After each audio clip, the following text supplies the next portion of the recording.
The Industrial and Commercial Bank of China in Pakistan has opened a Renminbi clearing bank, facilitating both Pakistani and Chinese businesses and financial institutions to settle cross-border transactions and meet the financing needs of the two countries.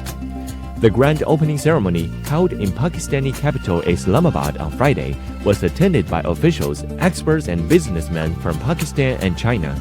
It is important to note that the role of RMB is continuously increasing in the global economy and international financial markets.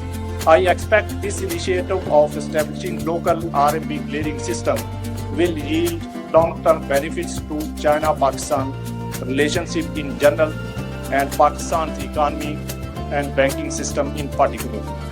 The Karachi branch of the ICBC was designated as the Renminbi Clearing Bank in Pakistan by the People's Bank of China, according to the ICBC.